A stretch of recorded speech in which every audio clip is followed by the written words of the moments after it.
Hello, my beautiful friends and loyal listeners. It's always a pleasure to spend my time with you on the airwaves. Thank you for listening and interacting with me on social media. That truly does make it all worthwhile. Please make sure to follow me at ZenSams. That's Zen with an X. We're all over Twitter, Facebook, and Instagram. Today, we have a great show lined up. As usual, a mix of celebrities, impressive citizens, entrepreneurs, and tons of fun. On My Digital World segment, brought to you by Tempus Network, we are featuring Alodia Gosiengfiao. She's a model, a cosplayer, a gamer, and co-founder of Tier 1 Entertainment, along with Shahal Khan, CEO of Tempus Network, a BURKHAN World Project. We're going to be chatting gaming, crypto, and the future of esports. Then we blast off into space with Astronaut Per Wimmer. He is founding astronaut with Sir Richard Branson's Virgin Galactic since 2005. He's going to be on one of the first commercial rocket flights to space. We're chatting about how billionaires train to be space tourists and what the task, timeline, and cost entails. And on our wine and culinary segment, brought to you by, of course, none other than Bice Cucina, we have Peter Guimaraes, an entrepreneur and co-founder of the very famous tipsygirlwines, a home builder, a New Yorker, but more importantly, managing partner at Bice Cucina Restaurant Group. We are chatting NYC celebrities and VIPs and why they all love Bice Cucina. And we're going to end on our business and buzz bump, brought to you by our very own Kyle Wool, president of wealth management at Revere Securities. Kyle will recap the business headliners in under 3 minutes. Now let's chat astrology. Since Mercury is in full-blown retrograde till October 18th, expect anything that can go wrong will go wrong. This is Murphy's Law, people. In astrology, Mercury rules technology. So technological glitches are to be expected. And when Mercury is in retrograde, which FYI happens around 3 times a year, this Mercury retrograde is especially bad for Instagram because this Mercury retrograde is in Libra.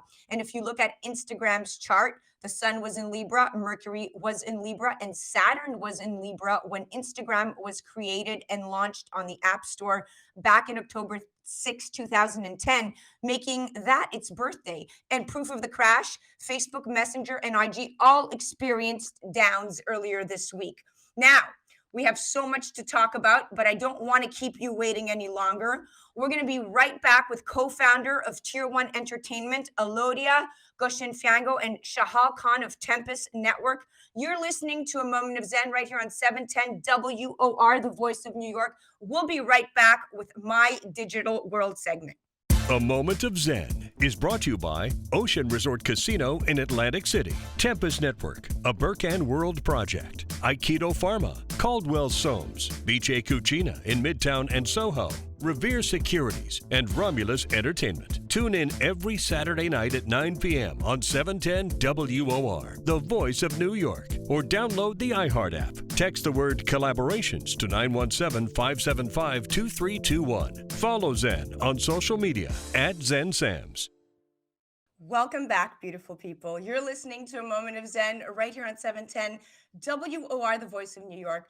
I'm your host, Zen Sams. Now, up in a few, we have a My Digital World segment with returning contributor Shahal Khan, CEO of BURKHAN World and founder of Tempus Network, along with the very impressive Filipina model, cosplayer, gamer, and co-founder, CCO of Tier 1 Entertainment, Alodia Gosiengfiao. I know I messed that up, but she's going to correct me. She and Shahal are standing by on deck to chat gaming, crypto, and the future of esports.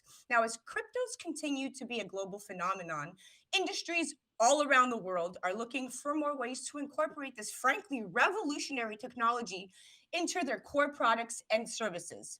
Online gaming, in particular, has become a breeding ground for exciting innovation in this very space.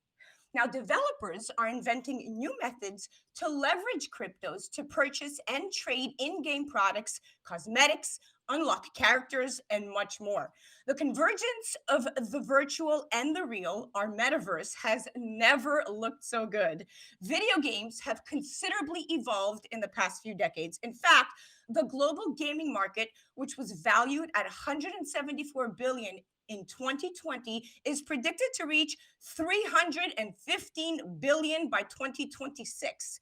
Now, some of the biggest video gaming companies include Sony, Nintendo, and Microsoft, each having gaming revenue of over $10 billion. Sony actually tops the list with a massive revenue of about 25 billion.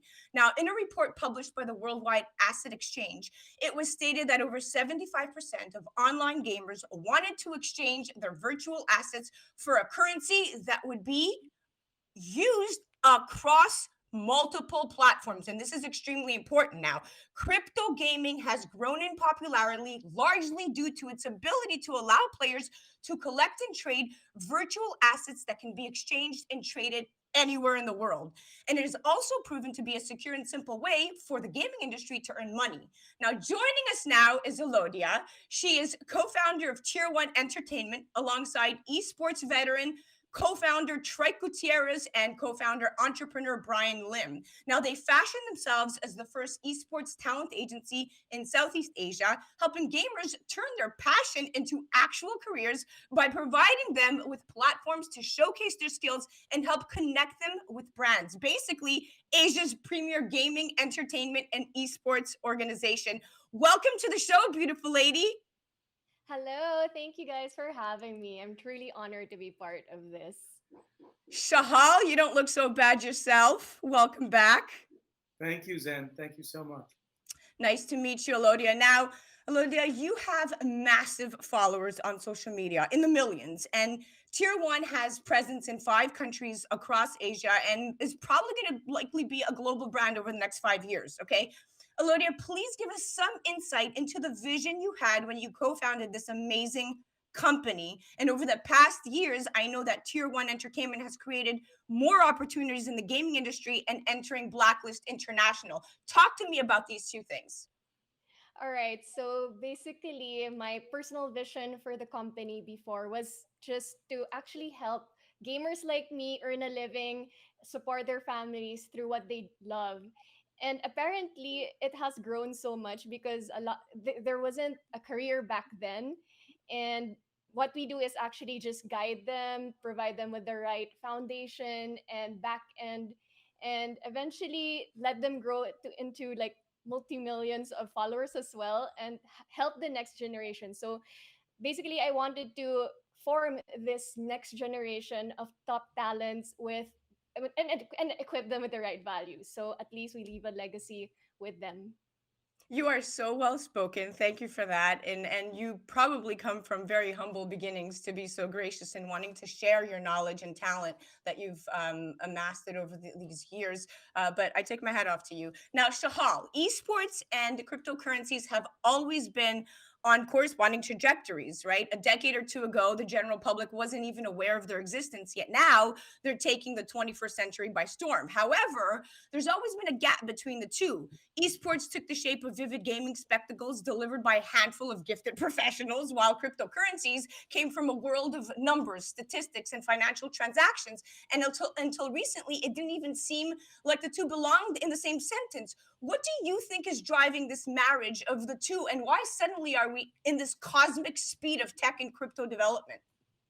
Yeah. Well, Zen, this is a natural progression. Initially, when esports started, it was, you had to pay to get into the games. And then it became games that were free, but then you had to purchase in-game assets and you had to inject capital in. And now what we're seeing is the natural progression to the third level, which is you can actually play and earn. There are more people that are watching esports gaming than there are players. So this is very different than, for example, in-person gaming kind of platforms like Axie Infinity, where people are actually producing in metaverses characters and then they're selling them onwards and they're trading them like NFTs. This is actually where spectators are participating, as well as people that are playing on platforms that are already famous and created, like Fortnite, for example, are now able to earn while they're gaming. And that's an extremely large universe. That's almost around 2.5 billion people that are involved in watching and playing the major esports platforms in the world today. Wow, that's phenomenal stuff. I mean, to think about how far we've come, and to have guests like Alodia from across the world, essentially being able to pipe in on just as much precious knowledge. So, Alodia, I'm gonna send this one back to you. Um, as a gamer, now, one would say that gaming can be seen as the training wheels for the metaverse, the ways you communicate within, so to speak, navigate and think about virtual spaces. That's all based upon mechanics and systems with foundations in gaming. So the allure is obvious, is the relationship between the blockchain, metaverse, and gaming. It totally makes sense. What do you say to this from this visual perspective? Because you are very much an artist, and this marriage of the two. I think it's about time. Like gaming has evolved a lot over the years. Like we had uh, pay to play, then free to play. Now we have play to earn. So I think since given the pandemic, there's like a lot of opportunity that gaming can actually help people reach more people through gaming. Like earning can actually be done digitally, like farming in game, which was unheard of before. So as gamers, it's natural we are naturally inclined to navigate through the digital space. And I think our task now is just how to educate normal people and actually get them on board in this community, because I think this is really the future. This is definitely the future. This is what we have been talking about on My Digital World. This segment has become extremely popular within our listeners. Now, Shahal, I'm going to circle back to esports. Okay, many believe that crypto will play a big part in esports, and truly, it seems to be a natural fit for both the esports and gambling industries. And the fast implementation of the technology by businesses is basically proof of that. Not because of its skyrocketing popularity, but because of its unique perks and these seemingly endless, the endless potential in so many different aspects. But most importantly, blockchain could help overcome some of the challenges that the esports industry is currently facing and act as a catalyst for its further growth. In your opinion, what are some of the more immediate challenges that need to be overcome here? Well, one of the biggest issues that esports had was income generation in order to keep the teams and the players funded to a higher level of engagement. And that cash flow was very small because, once again, you're looking mostly at teams that are virtual representations of actual teams.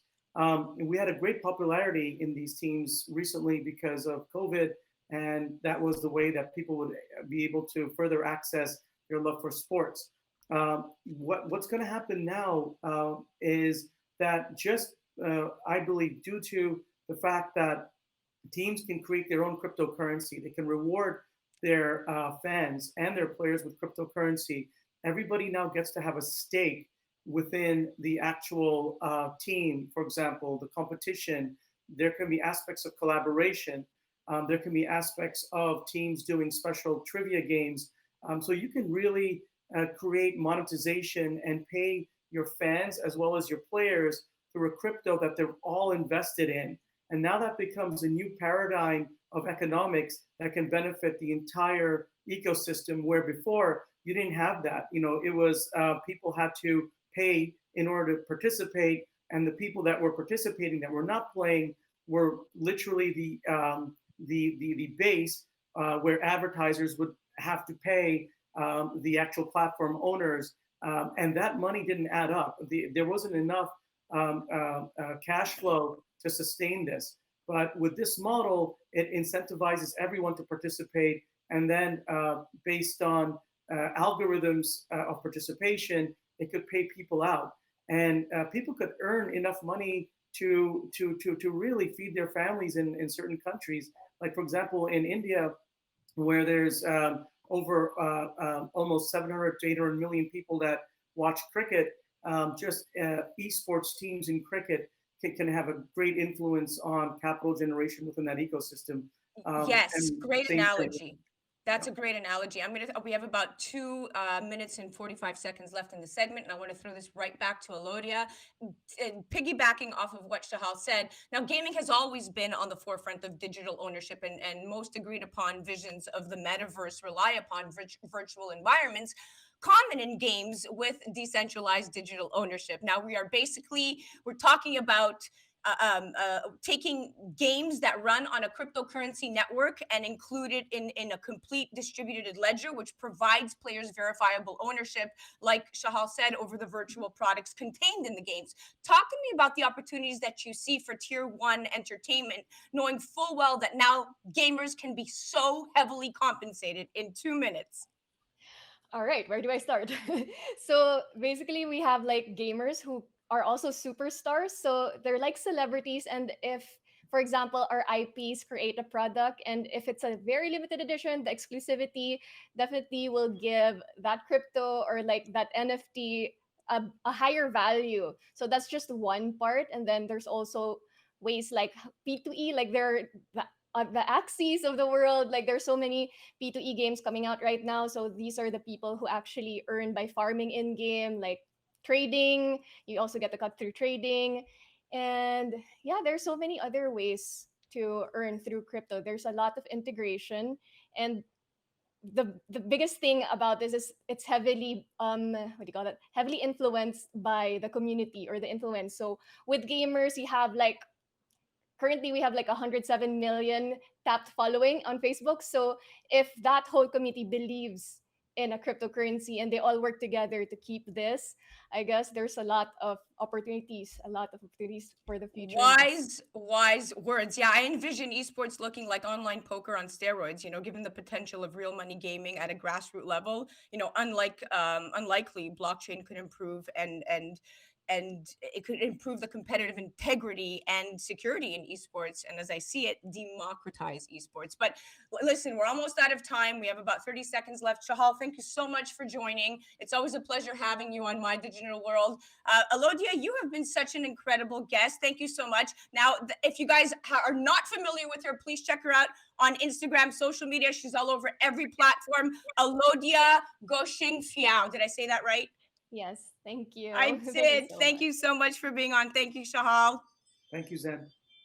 You're listening to A Moment of Zen right here on 710 WOR, the voice of New York. I'm your host, Zen Sams. We'll be right back after this. A Moment of Zen is brought to you by Ocean Resort Casino in Atlantic City, Tempus Network, a BURKHAN World Project, Aikido Pharma, Caldwell Soames, Bice Cucina in Midtown and Soho, Revere Securities, and Romulus Entertainment. Tune in every Saturday night at 9 p.m. on 710 WOR, the voice of New York, or download the iHeart app. Text the word collaborations to 917-575-2321. Follow Zen on social media at ZenSams.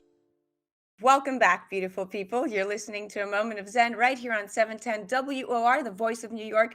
I'm your host, Zen Sams. Now today, we are chatting about how billionaires train to be space tourists with our very own astronaut himself, Per Wimmer, that's going to be joining the conversation. Now, we all know that space tourism is tapping into a growing trend among the global super rich. It's a desire for experiences and authenticity, so to speak, like climbing Everest, taking you to absolute limits of human exploration and endurance. It's not just a marker of financial resource or a luxury lifestyle. It shows one's physical stamina and courage. About 600 people, including celebrities like Katy Perry, Brad Pitt, Tom Hanks, and Leonardo DiCaprio, have already reserved a seat on one of Virgin Galactic's first flights. Once the flights are operational, customers will receive 3 days of training to prepare, with even special champagne designed to allow wealthy tourists traveling into space to drink fizz in zero gravity. Virgin Galactic is not the only organization that wants to meet the demand. Jeff Bezos' Blue Origins company, followed by Elon Musk's SpaceX, has also announced plans to send passengers around the moon in 2023. Now, this race between companies planning to send tourists into orbit is definitely heating up. Virgin Galactic has built up what it calls a community of future astronauts over the last few years. And one of those astronauts is Per Wimmer. He is a founding astronaut with Sir Richard Branson's Virgin Galactic since 2005, and he's going to be on one of the first commercial rocket flights to space. He is a Harvard grad who owns and runs a Wimmer family office in London, as well as his own investment bank. He's traveled to more than 85 countries, dove with sharks in Fiji, and set a world record by executing the world's first tandem skydive above Mount Everest. He claims, and I quote, "I want to write the manual rather than follow it. And that's why I want to be the first European tourist in space." Clearly, his story is about pushing the boundaries and making dreams a reality. Now, going into space is not just like taking a high-speed jet across the world. Per has successfully completed his space training, including weightless zero-G training, flying Russian MiG-25 and L-39 fighter jets. Oh my gosh. Welcome to the show, superstar. I can't believe I have you on. Thank you very much for those kind words. It's humbling, but fun. And that's what life is about. You are, I'm speechless. Like that list of accomplishments is making me feel like I need to go back out there and relive all over again. So congrats on your life and all your success. I have to ask, are you married or single? I'm not married, but I do have a girlfriend. So that's my status. My hat off to this fine young woman who is by your side. I mean, you find the time to manage it all, plus have a beauty on your arms. That's epic. Now, when are you going into space, and can I come? Of course you can come. It's an experience that I want to share with as many people and in space enthusiasts as possible, and most importantly, actually, as many kids as possible, because my mission to space within Wimmer Space is basically twofold. It's put me into space and hopefully safely down again, but it's also, and equally importantly, to share the dream of space, to show how amazing, great, fun, cool space is, and in that process also hopefully instill a bit of interest into space science and math and engineering for young kids around the world. So we want to use this as a vehicle to send a message across the globe to school kids and join the quest, and if they can and if they want, and including yourself, come and join the space launch when we take off. When are you taking off? So we haven't set the date yet, but it looks like it'll be hopefully within the next 14 to 18 months from here. So it's looking pretty good. So I'm hopeful there will be sometime during 2023. That is pretty amazing to think about how far we have come, and especially to really talk about, you know, where COVID has taken us as a society. But then on the flip side, when you hear about such incredible advancements, even on the private side, in where we now have the ability to go into outer space, it gives me chills. So this entire trip, so to speak, from beginning to end, how long does it take, and how much is like the average, trip cost? So the duration of the trip is actually done within a day. Once we go, it works like this. You have a mothership where you travel up to about 16 kilometers of altitude. That mothership flies a normal jet fuel. At that point, it releases the rocket ship. Mothership goes away, and you ignite, and off you go into space. But once you do that, it will be at a speed and an acceleration of about 3 to 5 times the speed of sound. So it does go pretty quickly. And space starts somewhere between 80 to 100 kilometers up in the atmosphere. So you do get there pretty quickly, actually, traveling at those speeds and with that acceleration. So getting up there, it'll all be done. We take off in the morning, preferably early in the morning because of the weather, and go up to space, cruise around, hang there, float around in zero gravity or weightlessness, just like you see on movies or space programs. And then once we're done there, we turn around and then head right back into Earth and enter into the Earth's atmosphere, where there'll be about 3,000 degrees centigrade outside the cabin at that point. So it's going to get quite hot. But fortunately, the spaceship is built and approved for that. And then we'll land just like you see the space shuttle landing, 3 legs down, and then a very, very long runway. Yeah, like you've taken my breath away because for me to even envision this is just it's I'm so excited that we've come, this far as a society. But now I have another question. How do you go by, buying a ticket? Like, do you have to purchase tickets in advance? Is there a wait list?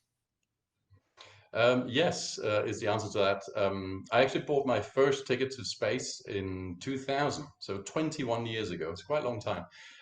So I think I was the very first private European to sign up for private space back then, and I was even on the launch pad in Baikonur, Kazakhstan, 1 year later when the very first private citizen ever went into space, the American Dennis Tito. I was literally on the launch pad in Baikonur when he took off on his Soyuz 10, 15 minutes before his launch, which was fantastic and a real true breakthrough. Since then, I've been doing my training, flying MiG fighter jets, as you highlighted, doing centrifuge training like you see in Moonraker, quite topical, I guess, with the new James Bond movie coming up here shortly. The premiere in London is actually today. And then also been doing weightlessness training where you fly up in a cargo plane, if it's in Russia, an Ilyushin 76, or if it's in America, it's a Boeing 727. And then you nosedive down for 30, 40 seconds at a time, and you accelerate with G, the equivalent of the gravity, of the Earth's gravity, down towards Earth for these 30, 40 seconds at a time, and therefore creating weightlessness where you're effectively floating around completely as if you are in space, and therefore it's fantastic space training. So those have been some of the training elements, and each one of them has actually been frightfully exciting and great in its own right, to be honest. That is phenomenal. So I have a couple of questions because I want to move on to something else in terms of you moonlight as an astronaut, but you also have Wimmer Financial, which is a big portion of your day to day, so to speak. But what? Okay, so what's the waiting list right now to get onto one of these ships to go to space? Sure. Specifically on Virgin Galactic, there is about 600 future astronauts signed up and ready to go. So it's obviously a long pipeline. So if you were to sign up tomorrow, you would have to wait a few years to sort of be ready to go until that pipeline gets cleared out. Got But it. as a founding astronaut, I'll be one of the first to go once we get the final green light. We do have commercial license now to operate, so that is box ticked. There's a few more test trials on the space flight left, and once those are done, we get to fly. Pretty incredible stuff. Pretty incredible stuff. What essentials do you take into space? Is that like you have a backpack, or like what does one bring to space? Well, hopefully as little as possible, to be honest, because weight really matters. Because you want to have as little weight on board as possible, because there's a weight of the fuel to weight of the spaceship and passengers ratio that you got to comply with. So as little as possible is the thing. But in my pocket, I'll certainly have some memorable photographs of family, maybe some small things that are meaningful in my life. And then hopefully also some maybe some drawings or something that school kids have created about their dream and their vision for space. We'd love to do a little competition and Oh, take some of that up. I love it. I love it. I love this philanthropic side of you. So, okay, real quick, because we have about 3 minutes left in the segment. This is like yes or no questions. Just I want to pick your brain. Do you believe in extraterrestrial activity? Possibly. There's too many. There's too Okay. many planets out there. So yes, Okay. possibly. Oh, I'm glad it wasn't definitely a no. So, because I always kind of love to explore that aspect of things. Now, I want to move into something that kind of ties in Wimmer Financial, which is quite interesting because Wimmer Financial was founded on the 50th anniversary of Sputnik Day, October 4th, 2007. You heard me. On this day in 1957, the Soviet Union inaugurated the space age with its launch of Sputnik, the world's first artificial satellite. So there you go, drawing it all back together, coming full circle. Tell me really quickly about Wimmer Financial and the types of things that you're doing on the finance side. Yeah, so within Wimmer Financial, we do mainly large-scale real estate investments and development finance in the Western world. We also do natural resources, mining, oil and gas, green energy, as well as industrial. So basically large-scale project financing, but with a heavy emphasis at the moment on real estate. Within Wimmer Family Office, we run diversified investment strategies, fund allocations to external funds, etc. And then I also have a quant hedge fund called Wimmer Horizon CTA, where we do systematic trading, manage futures, and that sort of thing. So lots of fun and exciting things. And then obviously Wimmer Space, where I do my motivational speaking. I'm an author as well. I'm currently working my fourth book. So I do sit down and write from time to time. We also do a lot of philanthropic efforts. Charities team up with a number of charities, support them financially and in other ways through inspiring not at least kids to do well and to live out their dreams as I'm living out my dream. And then also do other adventures from the world's first tandem skydive about Mount Everest to traveling thick and thin throughout the globe, etc. So I love to have fun and enjoy and live out my adventures as well. Well, then you did your outro for me. I was going to say all that, but you took it all away from me. And of course, you delivered it better than I could have ever. But I was just going to end it with wimmerspace.com because that's quite impressive, especially for all the kids out there that want to be inspired to grow up and become an astronaut. We have living proof, ladies and gentlemen, that Per Wimmer is an astronaut. He is going into space and he is essentially self-made. You guys are listening to A Moment of Zen right here on 710 WOR, the voice of New York. Per, thank you so much for coming by. It was an absolute pleasure speaking to you. See you in space at Astra. Please tune back in. We'll be right back after this on A Moment of Zen on 710 WOR, the voice of New York. A Moment of Zen is brought to you by Ocean Resort Casino in Atlantic City, Tempus Network, a BURKHAN World Project, Aikido Pharma, Caldwell Soames, Bice Cucina in Midtown and Soho, Revere Securities, and Romulus Entertainment. Tune in every Saturday night at 9 p.m. on 710 WOR, the voice of New York, or download the iHeart app. Text the word collaborations to 917-575-2321. Follow Zen on social media at ZenSams. Hello, listeners to Moment of Zen on 710 AM radio. This is your weekly business bump from Kyle Wool, president of Revere Wealth Management. The topics of the day. Right now, there's a lot of people talking about what's going to go on with China Evergrande, whether it'll lead to a spiral in the Chinese real estate market, or whether the Chinese government will come in and bail them out. Right now, we're not quite sure what will happen there. It is yet to be seen. Another thing that's been on the topic here in the United States is the $3.5 trillion infrastructure spending bill. Whether the progressives on the left will get the Biden administration to push that through, or some of the blue dog Democrats in the middle, like Christian Sinema and Joe Manchin, will be able to kind of taper this in a little bit so we don't have any inflationary measures coming from this. That's another thing that we're talking about right now. As we're seeing all this going on in Washington, you're seeing the yields on the 10-year and the 30-year rise, and you're seeing a little bit of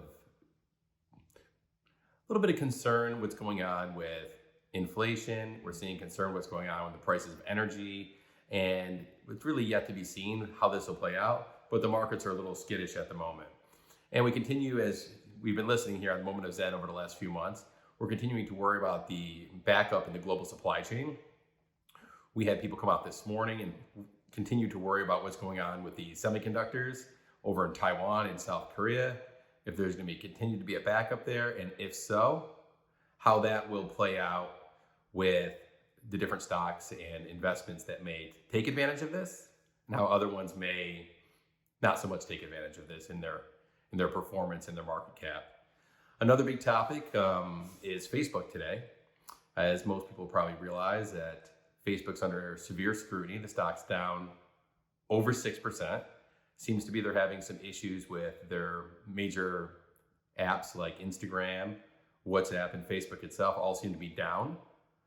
And we're not quite sure how this is going to play out with the whistleblower who was on 60 Minutes on Sunday night and with her testifying in front of Congress this week.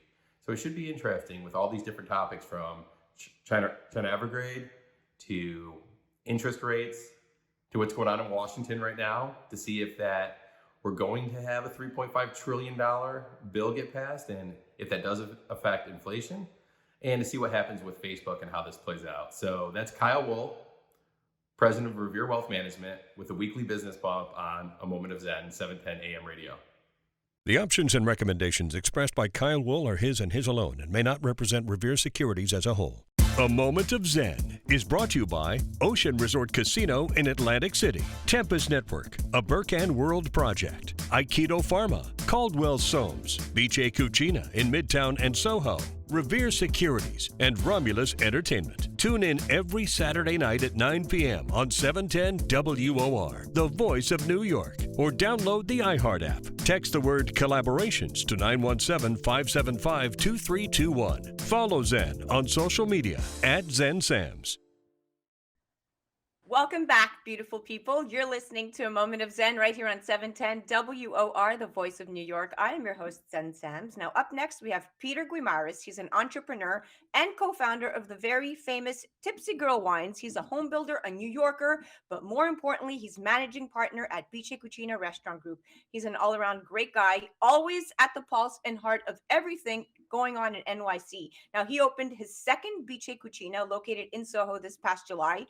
And according to the NYC Mayor's Office and Media of Entertainment, there are over 35 primetime TV, online episodic shows and miniseries, over 18 feature films, 5 cable series, and over 12 daytime, late night, and talk shows being produced right here in New York City currently.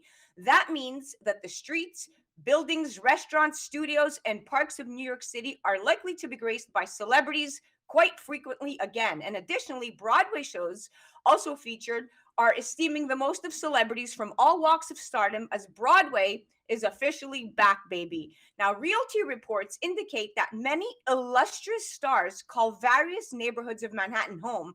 These stars include Madonna, Taylor Swift, Justin Timberlake, Jennifer Lawrence, Harry Styles, the list goes on and on, Lady Gaga, Scarlett Johansson, Hugh Jackman, my very favorite Olivia Wilde. She's been a longtime resident of Manhattan until she just recently moved into the swanky, newly revived neighborhood of Brooklyn Heights. Now, New York City is renowned for its Italian cuisine. So it's no wonder that Bice Cucina restaurant attracts celebrities and non-celebrities alike. The classy ambiance and reasonable prices make it a local favorite. Other star-studded restaurants include the Polo Bar, the 21 Club, Friars Club, Cipriani's, Milos, and Chelsea Market's string of fine eats. Now, talk about celebrity events. The annual tree lighting ceremony is coming up in November. It's free and open to the public. Just be sure to get there early. Here's a heartwarming fact. For the enormous Christmas tree, every time that they put it up, after they take it down, it's typically donated to Habitat for Humanity, and it's treated and made into lumber that's basically used for building homes. And although celebrities are notorious for having personal chefs, NYC restaurants are the place to see and be seen. If you're lucky, you're sure to catch a glimpse of the glitterati at Bice in New York. If there's paparazzi up front, then you can be sure that someone noteworthy is dining inside. There's something indescribable about New York City that immediately grants a special place in the heart of everyone who ever comes to visit. Now, welcome to the show, and congrats on another exciting location, Peter. Hey, Zen. Good morning. Thank you so much. We're very excited to be spreading our delicious treats across the city. You know, tell me a little bit about Bice Cucina and why do VIP and celebrities love your restaurants, Peter? You just recently opened Soho. I know Midtown is always rocking. Palm Beach is one of the busiest of your locations. But tell us about Soho. So, Soho, we always wanted to be in that downtown market. We grew up in the Midtown market. We've been in Midtown for 35 years. And when the opportunity during COVID arose to take over a space, we jumped on it. It took us a while to open it up because, during COVID, everything was shut down. But we finally opened up a few months ago, and things are going very well, very well. We're constantly posting celebrities that come through there. So, constantly posting celebrities that come through there. I want to know more about this.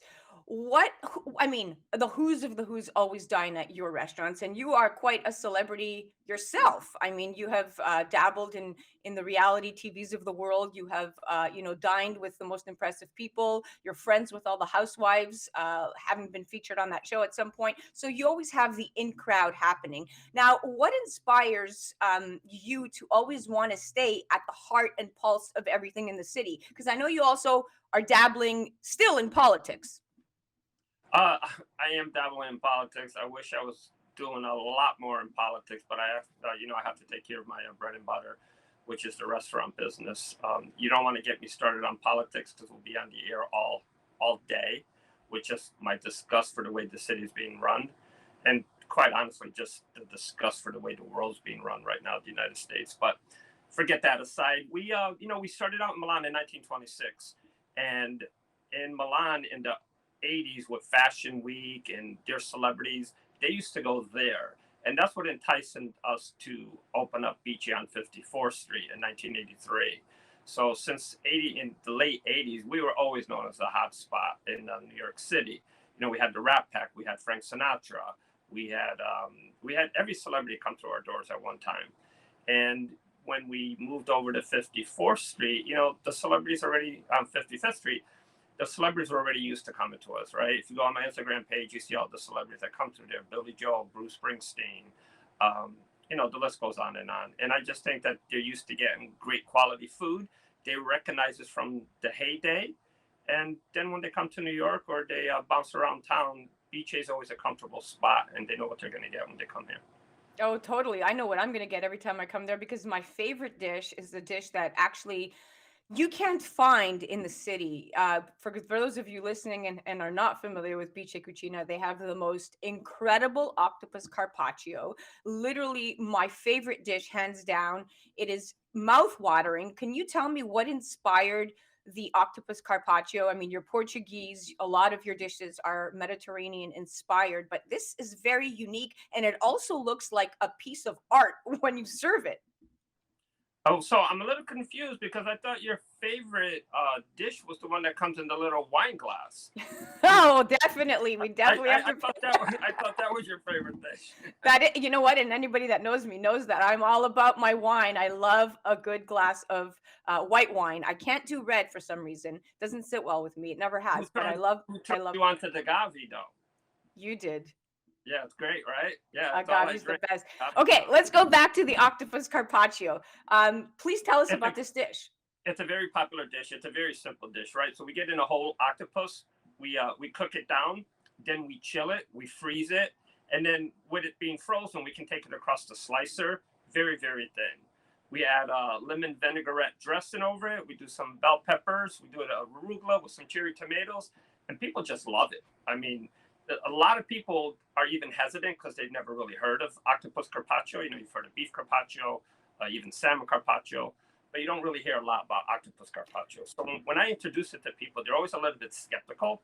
And then once they have it, I go back to the table and they tell me it's the most incredible thing they've ever had. Hands down, the most incredible thing. And the lamb chops are absolutely amazing. One of my favorite, one of my husband's favorite. And I also love the seafood risotto. You have fresh ingredients, hand-picked produce. You're a stickler for perfection, and you're a stickler for consistent taste. Tell us about your process in the kitchen. Is it you? Is it the chef? Is it a combo? So, consistency is the key to staying alive. And this is why we've been around since 1926. This is why we've been in the city since 1983. A lot of restaurants come and go because they're not consistent, right? And people always say, well, your menu's been the same. Well, our menu's been the same because that's what people like. It's wholesome food. It's fresh ingredients. If there's something that's on the menu that cannot be pronounced by the average person or foodie, it's not going on our menu, So we're not an infusion place. We're a Northern Milanese Italian restaurant, and people crave the food. People crave pasta. People crave our dishes. I have people all the time that go to Palm Beach. They come up and they order the pasta telefono because it's one of our most popular pasta dishes around the world, from Dubai to South Africa to Milan to New York City. And you So have we restaurants everywhere, so I definitely know that yeah. once people are hooked to one of your dishes, hey, forget McDonald's, forget fast food chains, Bice Cucina, you guys are everywhere, and that is the most impressive thing, that you're high end, fine dining.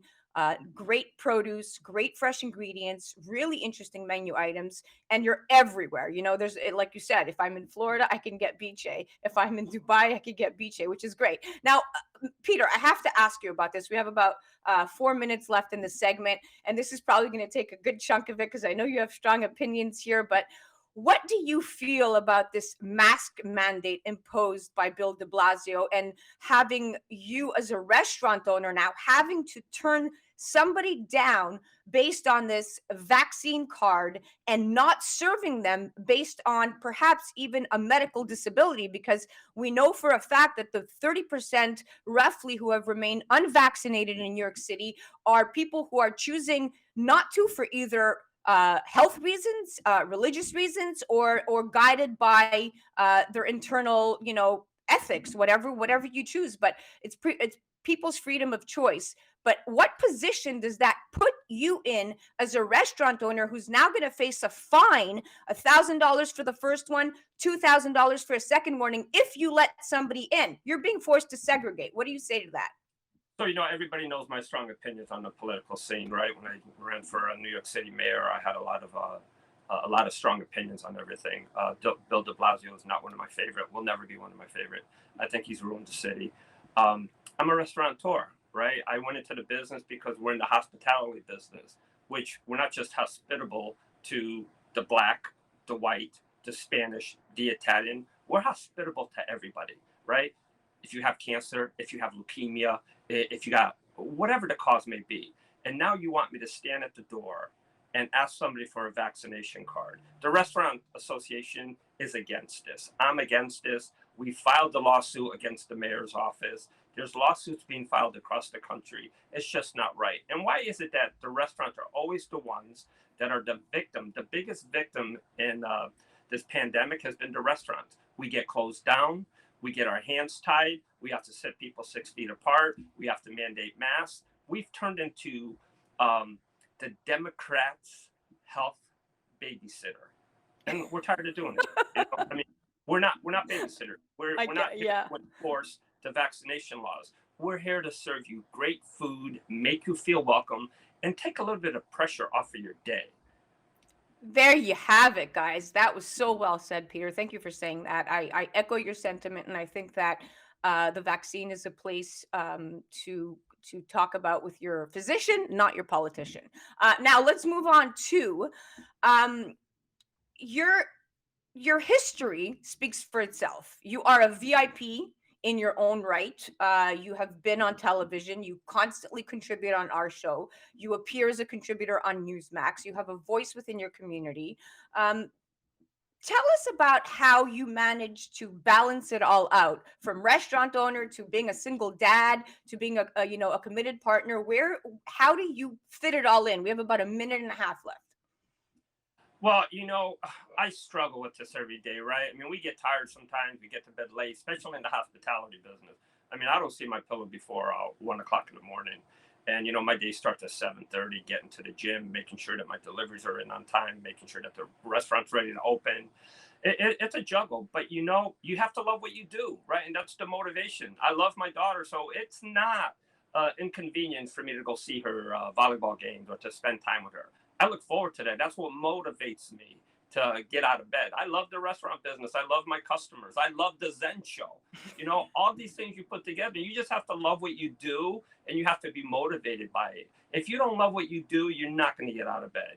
So pick something that you love, and then you do the best you can with it. And stick to it. That's what I tell my daughter. Bravo, Peter. Bravo. Well, listen, thank you so much for coming on, bud. It's always a pleasure talking to you. I'm going to definitely come by the restaurant very soon. I definitely need my vino and my tuna tartare and octopus carpaccio. So thank you for coming on the show. It's always amazing to have you as a guest. Zen, we love you. Thank you so much for having me on the show. Ciao, everybody. Be safe. You're listening to A Moment of Zen. I'm your host, Zen Sams. That was Peter Guimaraes. He is owner of Bice Cucina across the board, and you guys have to check out his restaurant. Check out the new location in Soho. Quick Google will tell you exactly where to go. It's down on Watch Street. We'll be right back after this. A Moment of Zen is brought to you by Ocean Resort Casino in Atlantic City, Tempus Network, a BURKHAN World Project, Aikido Pharma, Caldwell Soames, Bice Cucina in Midtown and Soho, Revere Securities, and Romulus Entertainment. Tune in every Saturday night at 9 p.m. on 710 WOR, the voice of New York, or download the iHeart app. Text the word collaborations to 917-575-2321. Follow Zen on social media at ZenSams. Well, that's a wrap, my friends. Remember to join me right here on 710 WOR, the voice of New York, every Saturday night from 9 to 10 p.m. Or go to 710wr.iheart.com/A Moment of Zen to watch fully uploaded episodes. We are a vodcast, and in Leighton terms, that is a TV podcast. So you can definitely check me out as of Monday morning. Remember to tune back in next Saturday night at 9 p.m. Thank you for listening to A Moment of Zen. It has been an absolute pleasure being your host. Thanks again to all of our sponsors. And remember, happiness is the only thing that multiplies when you share it.